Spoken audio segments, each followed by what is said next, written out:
할렐루야. 6월 2일 목요일 아침입니다. 새로운 한 달이 시작되었습니다. 여러분의 날마다가 주님의 말씀과 동행하는 하루로 우리 인생이 맛있고 또 멋있고 향이 있는 제자로서의 삶이 되길 소망해 봅니다. 오늘 말씀과 동행하는 하루는 마가복음의 마지막 장, 마가복음 16장입니다. 마가복음 16장은 주님께서 부활하신 이후에 제자들에게 찾아오시고 제자들에게 새로운 사명을 주시고 그리고 승천하신 후에 제자들과 함께 일하고 계심을 드러내는 성경의 중요한 이야기입니다. 처음 부활의 소식을 들은 사람은 예수님의 무덤에 찾아간 막달라 마리아와 야고보의 어머니 마리아 그리고 살로메였습니다. 그들은 빈 무덤에서 천사를 만나 예수님께서 부활하셨다는 소식을 듣게 되었고 이 부활의 소식을 제자들에게 전하라는 명령을 받았지만 그들은 무서워하며 그 어느 누구에도 아무 말도 하지 못했습니다. 안식 후 첫날 이른 아침에 부활하신 예수님께서는 7 귀신을 쫓아내어 주셨던 막달라 마리아에게 먼저 자신을 가장 먼저 보이셨습니다. 부활의 예수님을 만난 막달라 마리아는 이 기쁨의 소식을 낙담하여 슬퍼하며 울고 있던 제자들에게 전하였지만 제자들은 듣고도 믿지 못하였습니다. 12절과 13절을 다시 한번 보면 그 후에 그들 중 2사람이 걸어서 시골로 갈 때에 예수께서 다른 모양으로 그들에게 나타나시니 2사람이 가서 남은 제자들에게 알리었으되 역시 믿지 아니하리라. 예수님께서 시골로 가던 2명의 제자들에게 나타나셨습니다. 같은 이야기가 누가복음 24장 13절부터 35절에 등장합니다. 부활하신 주님을 만난 이 2 제자는 이 기쁜 소식을 다른 제자들에게도 알렸습니다. 그러나 막달라 마리아를 통해서도 부활의 소식을 들었고 2 제자를 통해서도 주님이 부활하셨다는 것을 들었음에도 제자들은 여전히 믿지 않았습니다. 제자들은 여전히 슬퍼하며 울고 있었고 실망과 두려움에 빠져 있었습니다. 하지만 주님께서 이미 분명하게 제자들에게 자신이 당할 고난과 부활에 대해서 이미 말씀하셨습니다. 복음서의 시간을 좀 더 앞선 곳으로 이동하면 먼저 베드로가 주는 그리스도시니다라고 고백했을 때 예수님께서는 인자가 많은 고난을 받고 장로들과 제사장들과 서기관들에게 버림받아 죽임을 당하고 사흘 만에 살아야 할 것을 마가복음 8장에 처음으로 가르치셨습니다. 그 후에 갈릴리를 지나갈 때 예수님께서는 제자들에게 또 가르치시면서 인자가 사람들의 손에 넘겨져 죽임을 당하고 죽은 지 3일 만에 살아나리라고 2번째로 말씀하셨습니다. 또 예수님께서 제자들과 예루살렘에 올라가시는 길에서 인자가 대제사장들과 서기관들에게 넘겨짐에 그들이 죽이기로 결의하고 이방인들에게 넘겨주겠고 그들이 능욕하며 침뱉으며 채찍질하고 죽일 것이나 그는 3일 만에 살아나리라 라고 제자들에게 3번째로 말씀하셨습니다. 제자들은 주님께서 3번이나 말씀하신 것을 기억하지 못했습니다. 또한 2번이나 주님의 부활을 경험한 자들이 전해준 소식도 듣고도 믿지 못했습니다. 제자들의 실망과 낙담 그리고 두려움이 예수님께서 말씀해 주신 일도 또한 부활하신 예수님을 만난 소식을 듣고도 믿지 못하게 만들었습니다. 그리고 이제 주님께서 11제자에게 친히 부활하신 당신으로 직접 찾아가십니다. 14절을 보면 그 후에 11제자가 음식을 먹을 때에 예수께서 그들에게 나타나시니 그들의 믿음 없는 것과 마음이 완악한 것을 꾸짖으시니 이는 자기가 살아난 것을 본 자들의 말을 믿지 아니함이로라. 부활하신 주님께서 가룟 유다를 제외한 11제자에게 찾아오셨습니다. 그리고 주님의 부활을 믿지 않고 여전히 슬퍼하며 두려움과 낙담과 실망 속에 있는 제자들을 꾸짖으십니다. 제자들의 믿음 없는 것과 마음이 완악한 것으로 말미암아 주님의 부활의 소식을 듣고도 믿지 않았던 것입니다. 주님께서 제자들을 찾아오신 첫 번째 이유는 여전히 주님의 부활을 믿지 못하는 제자들에게 믿게 하시기 위함이었습니다. 믿음이 없고 마음이 완악하여 부활의 소식을 듣고도 믿지 못하며 여전히 슬픔과 낙담, 두려움 속에서 있는 제자들로 하여금 더 이상 믿음 없는 자가 아닌 부활의 주님을 믿고 기쁨과 담대함으로 소망 가운데 살아가도록 하시기 위해 주님은 친히 찾아오셨습니다. 지금도 여전히 부활의 주님은 저와 여러분을 찾아오십니다. 여전히 불안해하며 낙담하고 근심과 걱정에 함몰되어 슬픔 가운데 살아가는 우리에게 부활의 주님은 지금도 찾아오셔서 믿음 없는 자가 아닌 믿는 자가 되게 하십니다. 부활의 주님이 우리 인생 가운데 찾아오셔야 우리의 슬픔이 기쁨이 되고 불안과 걱정이 확신과 소망이 됩니다. 날마다 말씀과 동행하는 가운데 찾아오시는 주님을 만나 믿음 없고 완악한 마음은 사라지고 생명이 넘치는 인생으로 살아가시는 저와 여러분이 되길 소망합니다.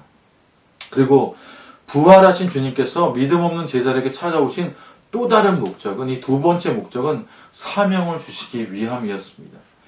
주님의 부활을 경험한 제자들에게 주님께서는 복음을 전파하라 라고 명령하십니다. 여기서 전파하다라는 말의 원어적 의미는 대사가 되다, 대사로서의 직무를 수행하다라는 뜻입니다. 잘 아시지만 대사는 왕의 명령을 받아 백성들에게 왕의 말씀을 담대하게 큰 소리로 권위 있게 전하는 역할을 합니다. 그래서 전파하다라는 이 의미는 큰 소리로 외치다, 선포하다, 선언하다라는 뜻으로 번역할 수도 있습니다. 제자들은 왕이신 예수님의 명령을 따라 이제 큰 소리로 담대하고 권위 있게 복음을 선포해야 할 사명이 주어진 것입니다. 복음이 전해져야 할 지역과 대상에는 차별이 없습니다. 주님께서는 온 천하에 다니며 만민에게 복음을 전파하라고 명령하셨기 때문입니다. 그렇기에 복음은 더 이상 유대인에게 머물러 있지 않습니다. 복음은 더 이상 팔레스타인 지역에 머물러 있지 않고 주님의 대사된 제자들을 통해 복음이 선포되고 또 선포됨으로 오늘날 저와 여러분, 우리에게 전해지게 된 것입니다. 15절과 16절을 다시 한번 읽으면 또 이르시되 너희는 온 천하에 다니며 만민에게 복음을 전파하라.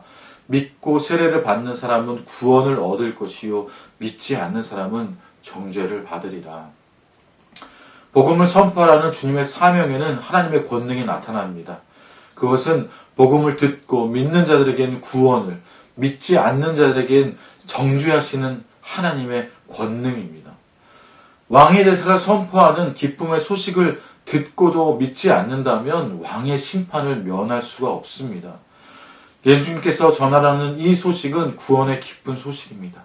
믿는 자들에게는 구원을 주시는 하나님의 권능이 담긴 사명을 받았다면 저와 여러분, 우리는 이 기쁜 소식을 전해야만 합니다.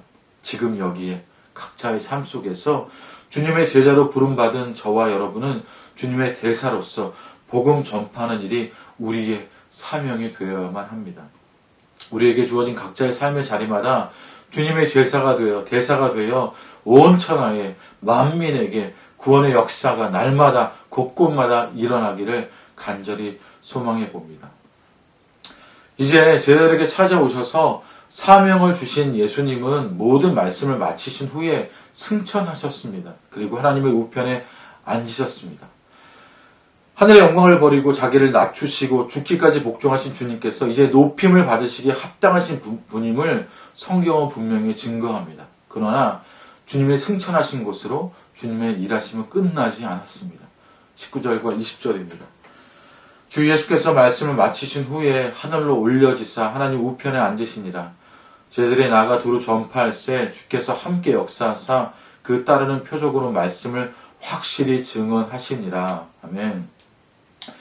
제자들이 주님의 명령을 따라 온 천하에 다니며 만민에게 복음을 증거했습니다. 그러나 복음의 능력과 역사가 제자들에 의해서 일어난 것은 결코 아닙니다. 지금 하나님의 보좌 우편에 앉아 계신 예수님께서 복음을 전파하는 제자들과 함께 일하셨습니다. 우리는 사도행전을 통해 주님의 제자들이 복음을 전할 때마다 어떤 어려움과 위기가 찾아왔는지, 그리고 그때마다 예수님께서 어떻게 놀랍게 역사하셔서 제자들이 증거하는 복음이 분명하고 확실하다는 것을 나타내셨는지 알게 됩니다. 보게 되었습니다. 여러분, 사도행전을 기억하시면 베드로와 요한이 성전에 들어갈 때 구걸하는 한 병자를 주목했습니다. 그는 남에서부터 못 걷는 자였지만 베드로가 나사렛 예수 그리스도의 이름으로 일어나 걸으라라고 말하고 그의 손을 잡아 일으킬 때 그가 일어나 걷기도 하고 뛰기도 하며 하나님을 찬양하였습니다. 이 모습을 본 모든 사람들이 솔로몬의 행각에 모여 베드로와 요한을 주목하자 베드로가 이렇게 외쳤습니다. 사도행전 3장 12절을 보면 베드로가 이것을 보고 백성들에게 말하되 이스라엘 사람들아 이 일을 왜 놀랍게 여기느냐 우리가 개인의 권능과 경건으로 이 사람을 걷게 한 것처럼 왜 우리를 주목하느냐. 그리고 베드로는 이 병자가 어떻게 낫게 되었는지 다시 한번 말합니다. 16절 사도행전 3장 16절에는 그 이름을 믿음으로 그 이름이 너희가 보고 아는 이 사람을 성하게 하였나니 예수로 말미암아 난 믿음이 너희 모든 사람 앞에 이같이 완전히 낫게 하였느니라. 베드로는 결코 자신의 힘과 능력으로 병든 사람이 일으켜진 것이 아님을 분명히 알았습니다. 부활하신 주님께서 베드로와 함께 일하셔서 나면서 못 걷게 된 병자를 일으키셨고 이 표적으로 베드로가 전한 복음을 확고하게 하셨습니다. 이것을 본 사람들은 베드로가 전하는 복음을 부정할 수 없었습니다. 베드로는 지금 주님께서 복음을 전하는 자신과 함께 일하심을 분명히 알고 있었습니다. 주님께서 복음을 전하는 제자들과 함께 일하셨기에 제자들은 주님의 이름으로 귀신을 쫓아내며 새 방언을 말하고 뱀을 집어 올리며 독을 마실지라도 해를 받지 아니하며 병든 사람에게 손을 얹은즉 병자가 나을 수 있었습니다. 주님은 이처럼 승천하신 후에 우리를 향한 사역을 멈추신 것이 아니라 지금도 우리와 함께 푸른나무 교회와 함께 일하고 계십니다. 주님은 지금도 복음이 증거되고 말씀이 선포되시는 곳에서 사람의 방법과 능력이 아닌 예수님의 방법과 능력으로 말씀을 굳게 하시고 주님의 복음을 선포하십니다. 함께 일하시고 말씀을 확고하게 하시는 주님 앞에 우리가 해야 할 일은 분명해 보입니다. 우리는 먼저 말씀과 동행함으로 함께 하시는 주님을 날마다 경험해야만 합니다. 주님은 먼저 우리 자신의 믿음 없는 것과 마음의 완악함을 꾸짖으시며 믿음 없는 자가 아닌 믿는 자로 구원의 은혜를 경험한 자로 살아가길 원하십니다. 그리고 더 나아가 주님의 사명을 받은 자로서 주님과 함께 복음을 선포하는 자가 되길 원하십니다. 주님의 대사가 되길 원하십니다. 저와 여러분을 보내신 인생의 일상 속에서 부활의 주님을 증거함으로 우리의 가족과 이웃의 슬픔이 기쁨이 되고 불안함과 걱정이 확신과 소망이 되도록 우리는 새로운 사명자가 되어야 할 것입니다. 그때 주님은 우리와 함께 일하십니다. 오늘 시작하면서 찬양을 함께 나누지 않았는데요. 오늘 이 말씀을 나누며 이 찬양을 나누고 싶었습니다. 얼마 전에 우리 교회에서 함께 특송해 주셨던 우리 장근희 사역자, 장근희 자매님의 험한 십자가의 능력이 있네 라는 찬양입니다. 가사를 다시 한번 되짚어보면 목적도 없이 나는 방황했네, 소망도 없이 살았네. 십자가 못 박히신 그 예수님을 바라보며 제자들은 슬픔과 낙담, 실망과 두려움 속에 있었습니다. 목적도 없이 방황하고 소망도 없이 살고 있었습니다. 그때 못자국 난 그 손길로 찾아오신 부활의 주님께서 그들에게 새 생명을 주셨습니다. 험한 십자가의 능력이 있네. 거기서 나의 삶이 변했네. 찬양하리 주 이름 영원히 주의 십자가 능력이 있네. 나는 믿네 갈보리 언덕 십자가. 나는 믿네 그 누가 뭐라 해도 이 세상 다 지나고 끝날이 와도 험한 십자가 붙들겠네. 오늘 이 시간 우리가 이 찬양을 다시 한번 들으며 우리가 함께 기도했으면 좋겠습니다.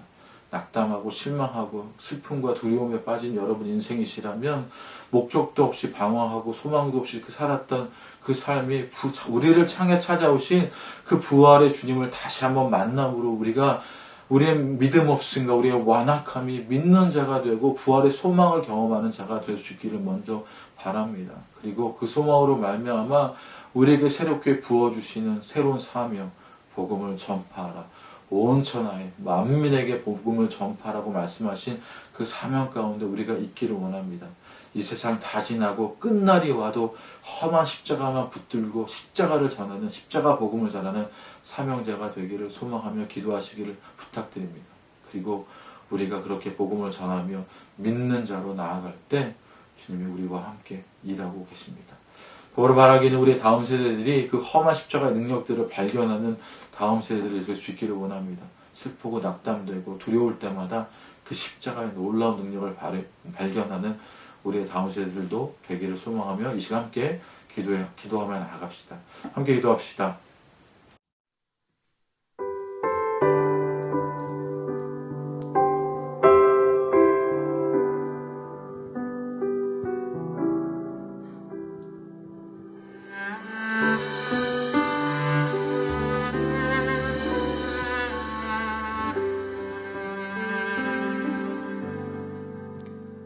목적도 없이 나는 방황했네.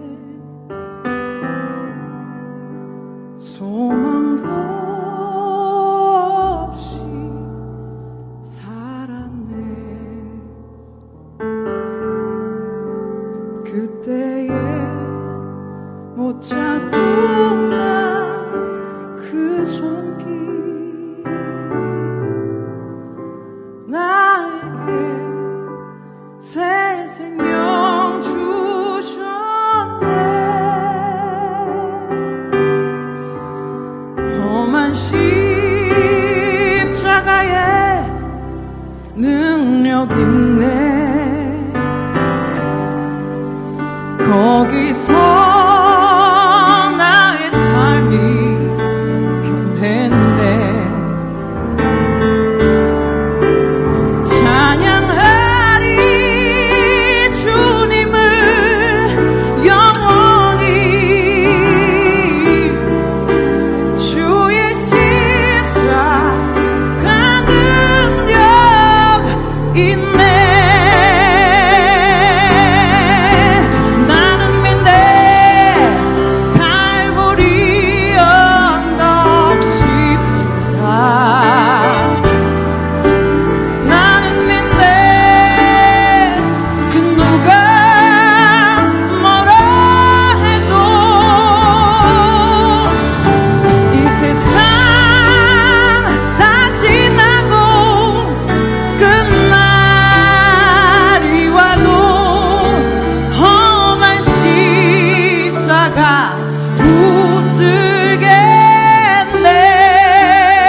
나는 믿네. 십자가에서 못 박힌 주 오늘도 새 삶을 주시네.